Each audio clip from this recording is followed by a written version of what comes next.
இப்போ எல்லாருக்கும் முக்கியமான விஷயம் என்னன்னு கேட்டிங்கன்னா, ரிலேஷன்ஷிப்பில் யார்னால ப்ராப்ளம் வரும்? ரிலேஷன்ஷிப்பில் ப்ராப்ளமே வராது ஆக்சுவலாக. யார்னால ப்ராப்ளம் வரும்னா, நீங்கள் யாரோட ரிலேஷன்ஷிப்பில் இருக்கீங்களோ, அவங்களை சார்ந்தவர்கள் இருக்காங்க இல்லையா? அவங்க ஒரு பேட் வைப்ரேஷனாக இருப்பாங்க. நல்லா போயிட்டுருக்கும். பட் ஆனால் திடீர்னு வந்து பிரேக் ஆகும். அதுக்கு என்ன காரணம்? அது யார் வந்து தடை பண்ணுறாங்க? அதை வந்து தெரிஞ்சுக்கணும் அப்புடின்னா, உங்களுடைய ஜாதகத்தில் அது தெளிவாக வந்து காமிச்சு கொடுக்கும். உங்களுடைய ஜாதகத்தில் அந்த ஒரு 7ஆம் இடம்னு சொல்கிறோம் இல்லையா? அந்த 7ஆம் இடத்துல வந்து எந்த கிரகங்கள் சம்மந்தப்பட்டிருக்கு அப்படிங்கிறத பார்க்கணும். இப்போ பார்த்தீங்கன்னா, பொண்ணு இருப்பாங்க. பொண்ணு ஃபாஸ்ட்டாக இருப்பாங்க. பையன் பார்த்தா ஸ்லோவாக இருப்பார். அப்புறம் அதுவே ஒரு பிரச்சனையாக இருக்கும். அதை எப்படி ஆக்டிவேட் பண்ணணும்? எல்லாம் சொல்கிறதெல்லாம் கேட்பார். அவங்க அம்மாட்டேருந்து ஃபோன் பண்ண வந்து ஓடிடுவார். அம்மா செல்லமாக இருப்பார்.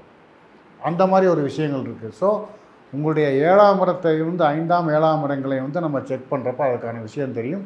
அது உங்களுடைய ஜாதகங்களை பார்த்தா மிக தெளிவாக அதற்கான தீர்வு என்னங்கிறது உங்களுக்கு கிடைக்கும்.